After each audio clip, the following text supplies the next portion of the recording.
भाई है बेटी तो के बोलवल बड़की माई कैसे जो भी कलाकार है राम दहीन जी, आप घबराइएगा मत, मैं गवाऊंगा। और ये कलाकार अभी देखिए चोटी के कलाकार जिस समय मार्केट में ट्रेंड कर रहे हैं, जैसे ये मेरा शिष्य है सुधीर लाल, और ये मेरा शिष्य है खड़ा सुधीर लाल, और ये मेरा शिष्य है प्रमोद लाल। ये बच्चे मार्केट में इस समय बड़े, उम्र जब कम होती है तो संगीत नादान होती है, और उम्र जब बढ़ जाती है तो संगीत जवान होती है। अनुभव है, मैं आपसे ये नहीं कहूंगा कि आप कितने मिनट में कब तक गाएंगे, लेकिन इतना जरूर कहूंगा कि और कलाकार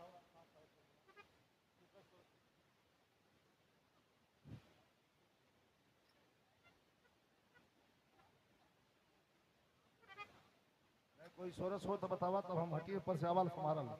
हेलो हेलो, क्योंकि ये मजमा जो लगा हुआ है, कलाकार आए यहाँ नाम उपस्थिति दर्ज कराएं, बता दें हमको लिस्ट।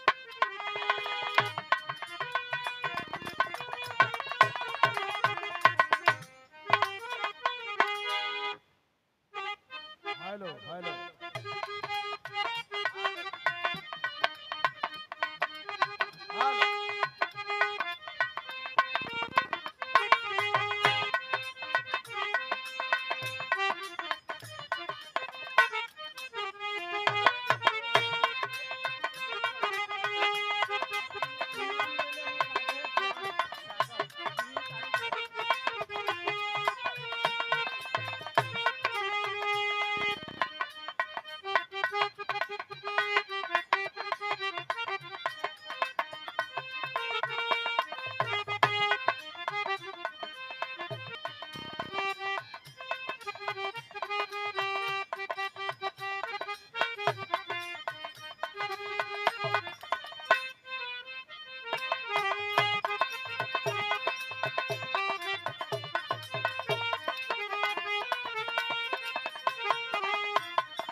सबसे पहले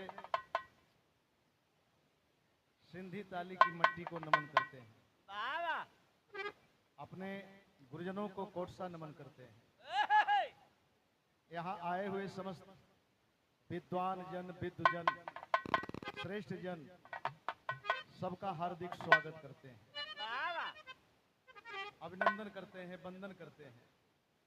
माहौल को देख ही रहे हैं, हमारे भाई विजय लाल जी ने कहा जितना से जितना कम हो समय। मैं एक बात आपसे, आप एंकर थे, संचालक, दिल्ली में महुआ चैनल के, आपके आदेश पर हर कलाकारों को चलना था। आपका सर ऊंचा किया, समाज का सर ऊंचा किया, बिरहा जगत का सर ऊंचा मैंने किया। जानते हैं कैसे किया?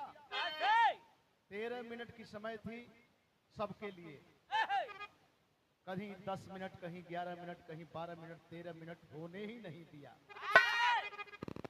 लेकिन आज समझ लो सर, 1000 रुपए का पुरस्कार। कल न बात हुई, कल बात हुई तो आपने कहा 8 बजे हम पहुंच जाएंगे। चलिए 8 बजे, बड़ी मेहनत करके गाय के भगल भगल अली है, हमके लगा था कि 8:30 हो गए।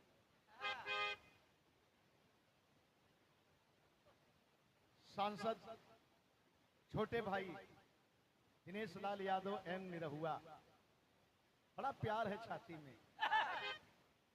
एक बात बता दें आपसे, आदमी जब आगे बढ़ जाता है तो बहुत से लोग ऐसे हैं जो पीछे मुड़ करके नहीं देखते हैं, लेकिन हमारे छोटे भाई ने पहचान बता दिया, दिखा दिया कि नंदलाल भैया जो हम तब थे वो हम आज हैं, और समय पाने के बाद ऐसे ही रहेंगे।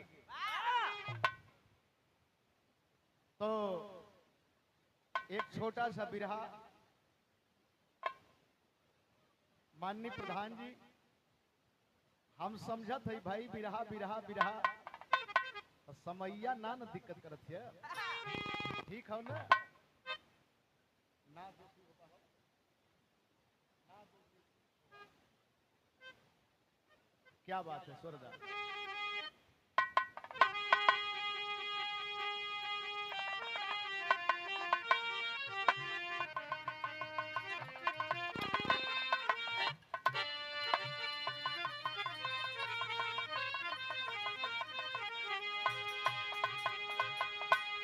गुरु गोविंद दो खड़े ताके लागो पाए, बलिहारी गुरु आपनो गोविंदियो बताए।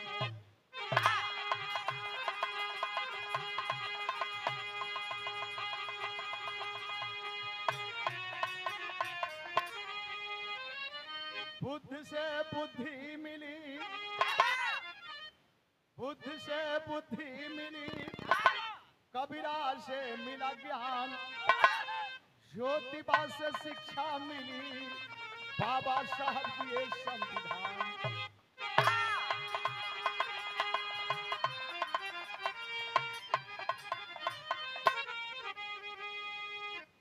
यहीं से बिरहा के भाव में आ जा, भूमिका के भाव में आ जा।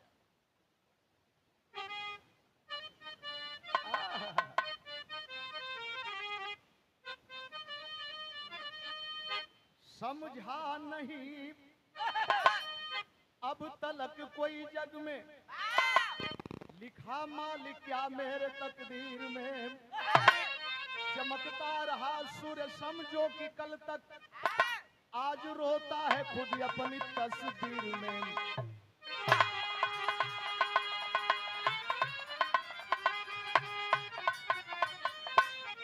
गम में बदल जाती खुशियां सभी, अर्श से फर्श पर आ गए रोते रोते, राम निवास यादव कलम रो रही है, ये क्या हो गया यारो ये होते होते।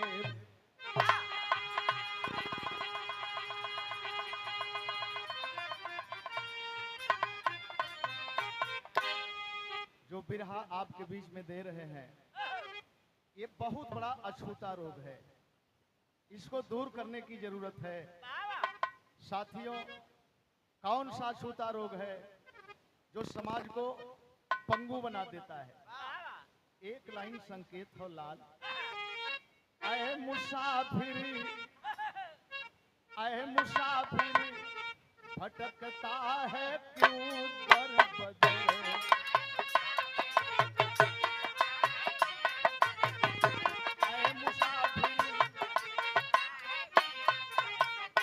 दोनों आलम कर रहे वर मदीने में है, ऐ मुसाफिर, ऐ मुसाफिर,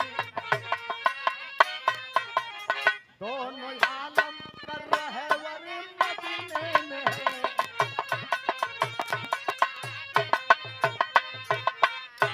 बड़ी अनमोल लाइन कवि जी अपने कलम से लिखने का काम किए।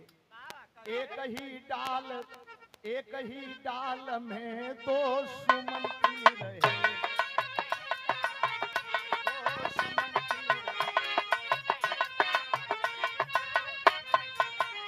एक शिव पर चढ़ा एक सौ पर चढ़ा, एक ही डाल।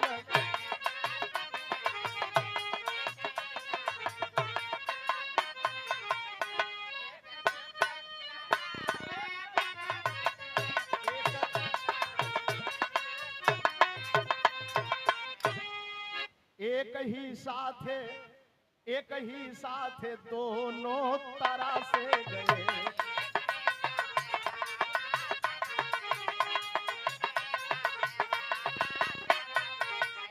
एक न्यू में पढ़ा एक 100 पर पढ़ा। एक पहले भी आप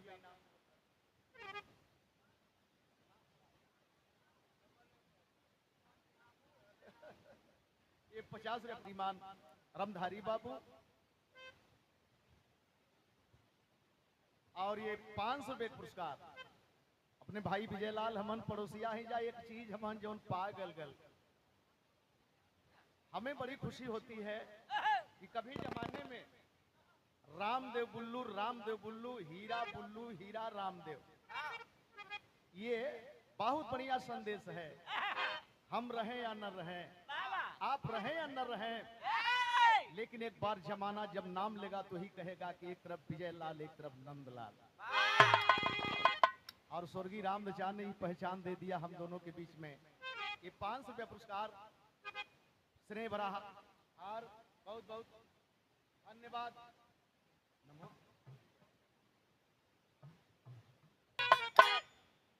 राम लक्ष्मीपुर जिला मेरठ की हकीकत है,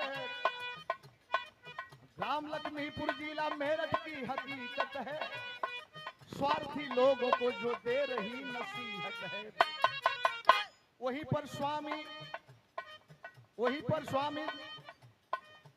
पर शांति स्वामी नाथ का परिवार रहा, एक बेटी माया से घर आंगन गुलजार रहा। जरा सा गौर करेंगे भैया, होता क्या है, छोटा सा परिवार सुखी परिवार, लेकिन बेटी केहू के सर का बोझ हो जानी हो, चाहे नंदलाल की बिटिया होखे चाहे आपको बिटिया होखे, बड़ा वजन हो जाला। बेटी बदे बर खोजे घर खोजे, आज के दुल्हन से बतावत हो शांति से, बहुत नीक परिवार मिलल हो शांति तोहरे बिटिया के, कोने में हो करके बिचारी सुन रही है फूली न समाई। लेकिन मेरे बाबूजी कार्ड छपा के बटा था 10 दिन सदिया रह गई, और तबले उधर से संदेश आया 1 लाख रुपया की व्यवस्था जल्द कर दो, प्रेजेंट में कर दो, अभी अभी कर दो और पहुंचा दो, वरना बारात नहीं जाएगी। आप अपने दिल पर हाथ रखें, जेकरे सामने ई गुजरी कैसे जिंदा रही हो। आय हाय हाय हाय, दुल्हन अपने पति के सामने जब इस बात को सुनी तो बिलख रही है, संकेत लगल कर के, अरे अरे सोनवा कर जिनी फोनवा,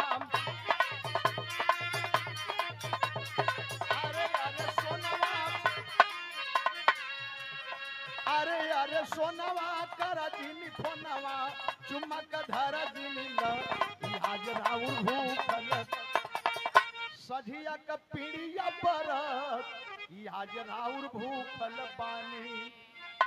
पति परदेश है, दुल्हन घर पर है, और मोबाइल से बात होती है कुशल मंगल करत करत वही में चुम्मा दे दे,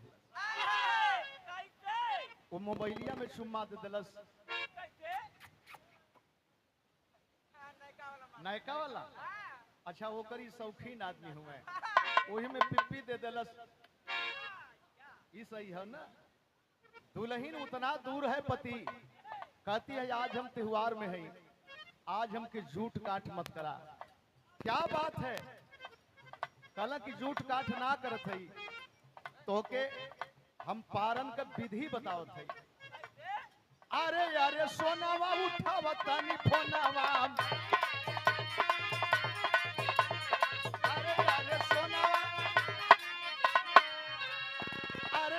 सोनावा उठावा तनी फोनावा, चुम्मा का धरलू तोहिल ई हाजराउर भूखल, कन्ना खा के पीली हर रस ई आज जगी भूखल बाल। बढ़िया फल हो, कच्चो ठीक लगी, पका के भी ठीक लगी। यहाँ की बात यहाँ छोड़े, पति चरपाई पर बैठा है, पत्नी बगल में है, कहले गुजरिया धई के पयरिया,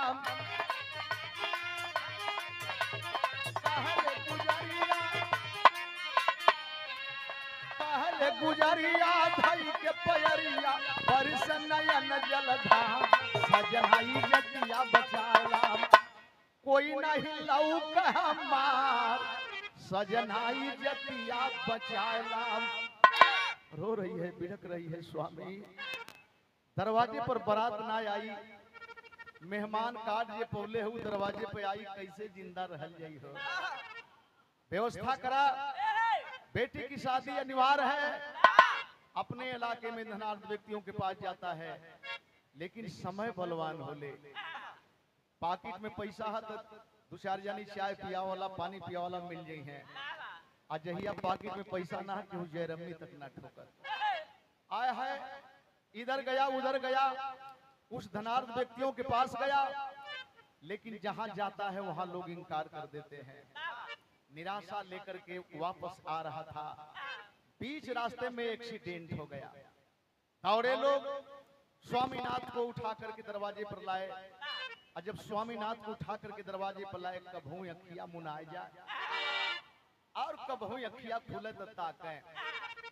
क्या बात है परिशन नया नवा सपनवा टूटल चाहे कहे शांति अखिया की होला हो सजना।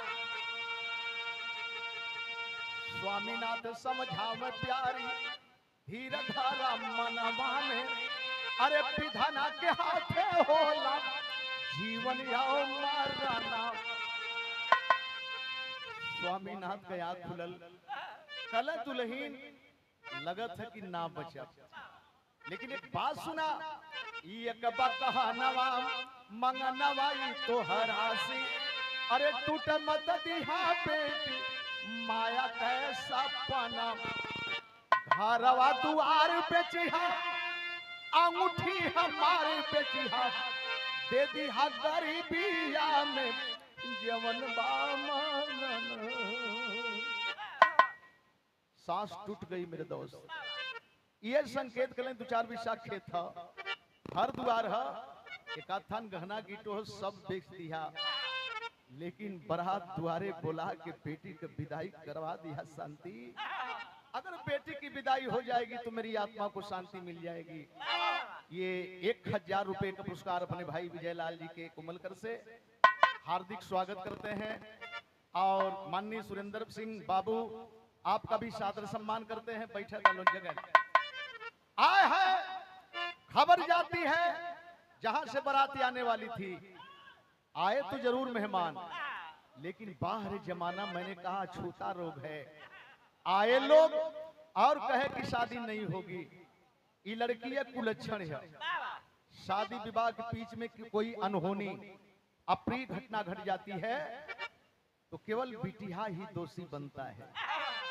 हम बेटा है उसके पास भी बेटी होंगी लेकिन दोष केवल एक तरफ है। शादी तो टूट गई, पति का कफन दफन हुआ। कफन दफन होने के बाद मेरे बाबूजी मतारी शोक में बीमार रह गई और जब बीमार पड़ गई आय है बिटिया घबरा घबरा करके प्राइवेट डॉक्टरों से दवा कराती है लेकिन मतारी की बीमारी का पता नहीं चलता है। सदर हॉस्पिटल में ले गई, डॉक्टर साहब चेकअप किए, बोले बेटी तेरी मां बच सकती है लेकिन 5000 रुपया तत्काल में चाहिए। जे करे पल्ले 5 रुपया का व्यवस्था ना, 5000 तो बहुत बड़ी चीज हो गई। घर पर लेकर के आती है, सोचती है बेटी अपने बाप के पग चिन्हों पर चलने के लिए मजबूर हो गई। रुपया पैसा कमी होके तो हमारे बाबू फलाने की है जहाँ ठिकाने की है जहाँ आए हाय यही सोच करके बेटी रानी एक धनार्थ व्यक्ति के पास जाती है। एक बात कहती है, संकेत लगल, अरे सननाना रतिया कहाँ रे, सननाना रतिया कहाँ रे, ढोले ना पवनवा हो।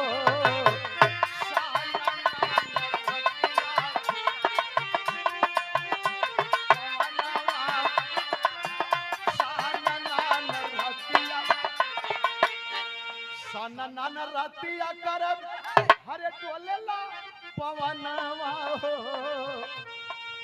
कही दा भौजी भैया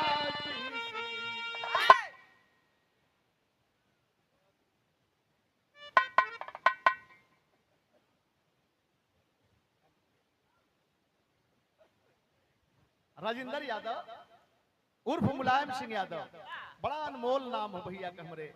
ये सांस्कृतिक प्रकोष्ठ के राष्ट्रीय सचिव हैं समाजवादी पार्टी के।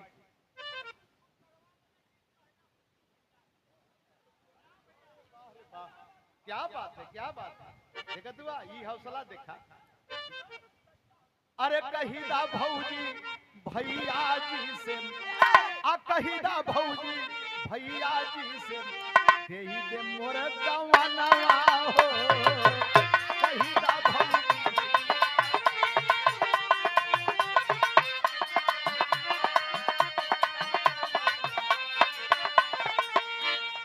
हाय हाय,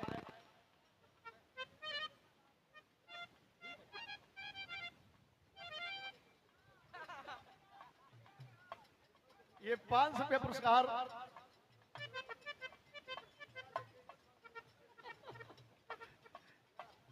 भयल है, घटना हमारे साथे भइल है, चंदौली में भइल है। ये 500 रुपये पुरस्कार चंदौली हरदासपुर में भइल है, रामपुर में।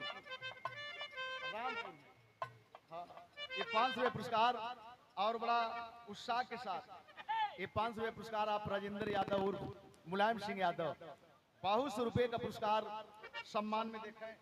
बोलनी है भैया, बोलनी है। 500 रुपये का पुरस्कार भाई विजय लाल के कोमलकर से। और एक बार हम चाहेंगे कि भाई विजय लाल के सम्मान में जोरदार ताली बज जाए। माननीय प्यारे लाल कवि जी भी आए हैं, पता नहीं कहां सोए हैं, उनका हम सादर सम्मान करते हैं। लेकिन होता क्या है, अरे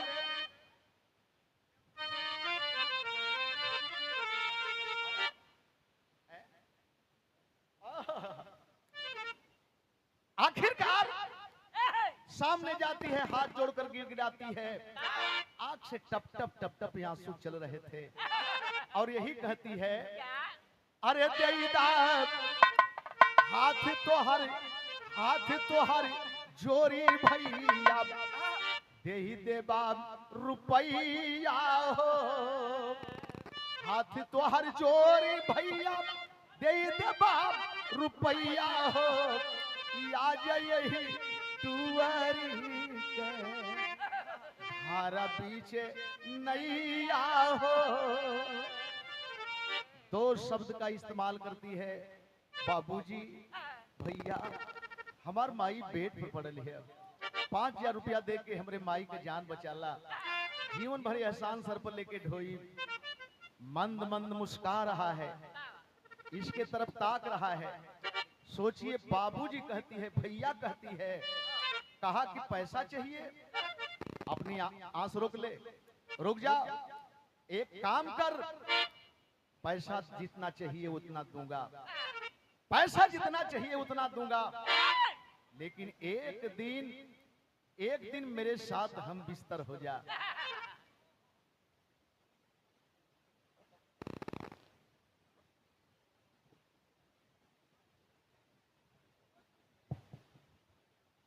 एक बार कवि जी का सम्मान करने जा रहे हैं, जोरदार ताली बजाकर स्वागत करें। अच्छा ठीक है, ठीक है।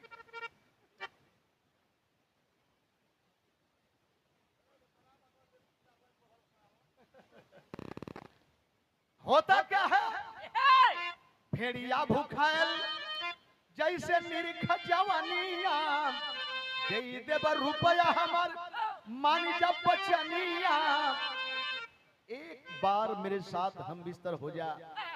रो क्यों रही है, 5000 मांगती है, कई हजार जरूरत पड़ेगी तो मैं दूंगा। पड़ गई द्वंद में वह बाला, यदि अपना हुस्न बचाऊंगी, माँ तड़प तड़प मर जाएगी, ना दवा कराने पाऊंगी। यह मन दोनों तरफ दौड़त है, ना अमर कोई आया जग में, जीवन मरण है खेल यहाँ, क्यों बेचूं अपनी अस्मत को, कल होना मुझे अकेले। हाँ, बाबू मर गई है, माइयो मर जाई, हम हो मर जाई, लेकिन ई क्रम तो रुके वाला ना है। फिर अपने ही आत्मा अपने आप को ललकारती है, धिकारती है। हरे बेटी, माता की ममता तड़प उठी, माता की ममता तड़प उठी, क्यों याद बनाती दूरी है।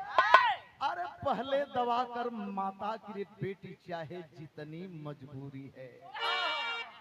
अपने आत्मा अपने दिल ललकारत है कि बिटिया, जो सामने है उसको देखो, बाद में क्या होगा नहीं होगा। टूट गई मेरे दोस्त, टूट गई बिटिया, बेचली जतिया बेचली जतिया ठेकेदार की चिरैया हो।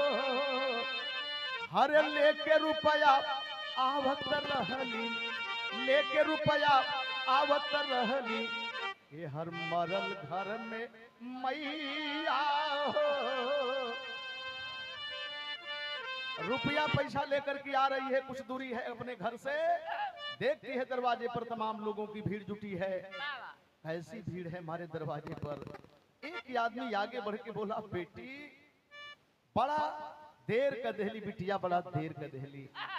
अरे तोर माई तोर नाम लेके अंतिम सांस लेहलस रे बेटी, अंतिम सांस लेहलस। आय हाय नजदीक में जाती है, रुपयवा माई के लसिया पर फेंक देहलस। जमाना देखा था और फेंक करके बेटी एक बात कहती है, कहती क्या है? अरे फुट हकर मावा कर, फुट हकर मावा कर करिया लीलार हो। हमनी के लोगवा कहे लपनिहार हो। हमनी के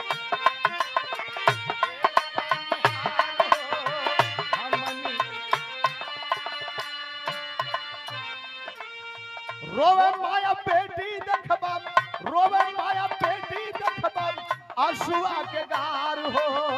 कवन चूक भैली हमसे विधना तोहार हो। कवन चूक भैली हमसे। आय हाय हाय हाय बाबू भी गईले, एक के सहारा मतारी रहली हो गई। इतना बड़ा हम दोषी है मालिक।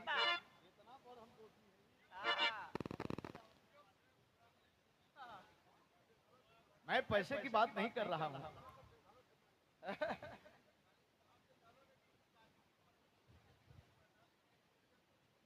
क्या बात है, क्या बात है। तो कौनो एमन अंडस भी सुने के रहल का। क्या बात है, क्या बात है। हमारे गार्जियन विराट के सुंदर कलाकार और ग्राम सभा के प्रधान, और इस प्रोग्राम में अहम भूमिका आपकी रहती है। देखा क्या बोला तुम?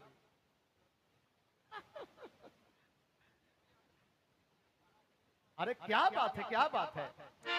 इतने ना आखिरकार रुपया पैसा फेंक करके रो रही है, बिलख रही है, कभी उल्हाना दे रही है।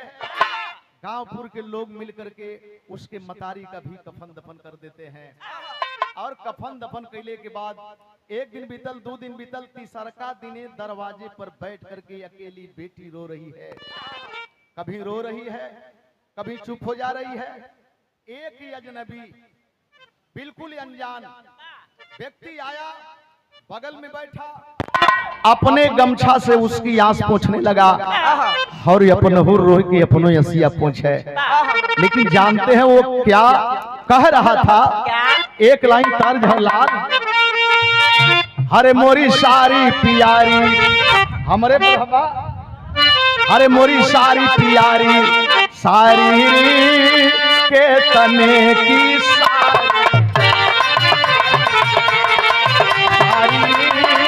के तने, मोरी सारी सारी।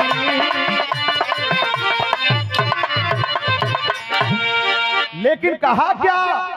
कैसे तोह के धीरा जवाब, कैसे तोह के धीरा जवाब। भाई है बेटी तोह के बोलवल बड़की माई। कैसे तोह के भाई है बेटी तोह के। अरे बाबू के तोहरे हम पार्टी यार हो, भैया हमार हुए बड़का तहसीलदार हो। दी है तोह के नौकरी याद है, राई है बेटी तोह के बोलो।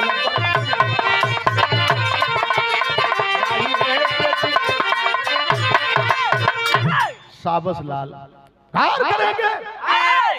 एक अजनबी व्यक्ति आया, बगल में बैठ करके उसकी आंख पोंछा, रो करके बोला, बेटी हम तब विदेश में रहली हैं, परसों रोज घरे अली, खबर पौली तोहरे बाप से हमार बड़ी पक्की यारी रहल बेटी। हमन लंगोटिया यार रहल गल, एक दूसरे के देखे बिना पानी ना पियल जा। बड़की माई सारा हकीकत बतौली। हम दुआर करे अली, तोहके देखे अली कि बिटिया हमार कैसे होई।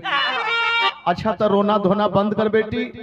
तहसीलदार साहब का माई हमार बड़की माई, हम जब उनसे हकीकत कहली तो कहली कि रे बेटा जा लिया आवा कौनो जगह तहसीलदार से कह के धरवा देबे, 2 रोटी के इंतजाम हो जाई, बेटी का बाह केहू पकड़ के तैयार हो जाई। आय हाय हाय गया यही कहा चल बिटिया चल मेरे साथ अभी चल। बातों में आ गई, रो रहा है धूमिल है। गौर करेंगे गौर करेंगे। आखिरकार जब ले करके गया तो गया कहा अरे कोठवा बेच देहलन पपिया मुदैया, दलदल में फंस के टहक देखबा चिड़ैया, लेके रुपया गया है पराई है बेटी तोहके बोलवल बड़की माई। वो तो सौदा कर रखा था।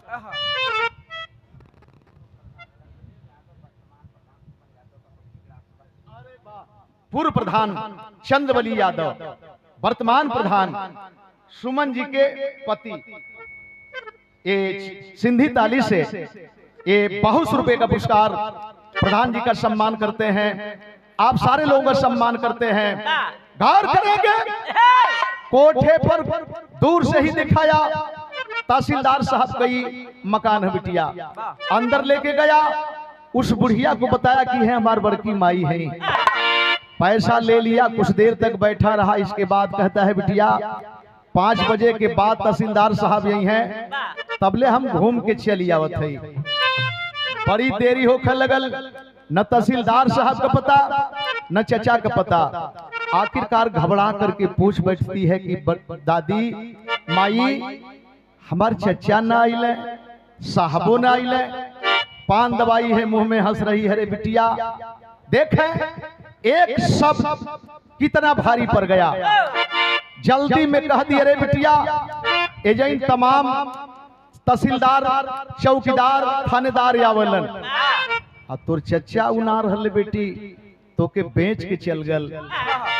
दौड़ करके पैरों में लिपट जाती है माई हमार जवन बचल है तवन बचाला, माई जवन बचल है तवन बचाला। एक शब्द मैंने कहा ना भारी पड़ गया। आवाक हो गई वो तवाइफ वो मालकन, तय हमके माई कहली हम तो के बेटी कह देली। ए बेटी तोर इज्जत तो बचा लेबे, लेकिन बड़ा रुपया दे दिले ही रे। हमार रुपया कैसे आई? तो के एक काम करे के पड़ी, तो के नाचे के पड़ी। यही जन देखे रूपरेखा बदलत है, बिरहा शैली में भाव दिहल गल। अरे माया कैसे मैं खाना बन गई, माया कैसे मैं खाना बन गई, कविता कांप गई धूमिल हो गए पैमाना। नाचे लगल हरता क्या नहीं करता, और जब नाचने लगी तो नाचने का एक तर्ज लाल है।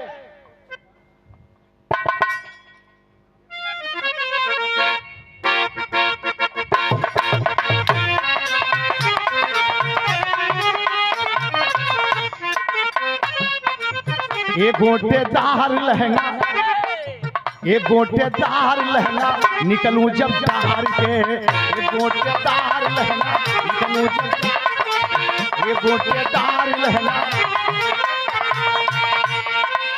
पाँवों में पायल बाजे, पाँवों में घुघरू बाजे, हल्ला बाजार में, पाँवों में घुघरू बाजे, हल्ला बाजार, पाँवों में घुघरू बाजे, पाँव में घुघरू बाजे हल्ला बाजार में, पाँव में घुघरू बाजे हल्ला बाजार में। ढोली पर गोली चले, ढोली पर गोली चले, पुलिस थानेदार, ढोली पर गोली चले। बिरहा में मोड़ लग गल। फिर ये कैसा मोड़ लग गया? आई बारात लक्ष्मीपुर से रानीपुर गांव में, सट्टा हुआ था माया का, माया के नाम में। महफिल जनवा से की थी, महफिल जनवा से की थी, कर्रा जवान, महफिल जनवा से की थी। लक्ष्मीपुर गांव का बेटा रानीपुर गांव का बिटिया शादी तय हो गई। रानीपुर के लोग, बिटिया पक्ष के लोग लक्ष्मीपुर वालों से फरमाइश करे, भैया चुपचाप बैठबा या कुछ बताइबा, हमन के व्यवस्था करे के न होई। तो बारात वाला कहला कि का चाहिए, ऑर्केस्ट्रा करो, कह दे कलम मत, ऑर्केस्ट्रा का नाम मत ला। नहीं, बहुत मारी मारा होता। कहला कि बिरहियन कह दे दूठे। कहला ई तो ठीक हो, लेकिन मेहरारून का कुछ राय हो कि कौनो माया माया नाव के लड़की नाचत है, अगर वही का नाच मिल जा। हाँ, कानपुर वाली आया है, सट्टा खाली था, सट्टा हो गया, सट्टा हो गया, मंच पर आई, नाचने लगी, रात तो बीत गई। और जब सुबह खिचड़ी की बात आती है, चारों तरफ लोग वाहवाही लूट रहे हैं, आओ पैसा लुटा रहे हैं। लेकिन दोपहर के बाद अनीश मोबाइल वाले भैया हमारे सिंघी ताली से, और यहाँ केवल रामलाल ही गुरु नहीं, यहाँ का बच्चा बच्चा नंदलाल रवि का गुरु है। सिंधी ताली के नाम पर जोरदार ताली बजा के स्वागत आए हाय। इतना ना सट्टा हो गल, रात बीत गई, और जब सुबह की बात, खिचड़ी की बात आती है, तेहर नाच जमलबा, जमाना देखत हो। दूल्हा राजा ओहर से एकदम गर्म हिले अइले, कहला नाच बंद कर, अरे झूलनी पबूड़नी, कई झूलनी पबूड़नी, जहाजिया लगा दा, हमार पैजेब राजा हीरा जरा दा। अरे कहन लागा पात दुल्हा गुंडानी,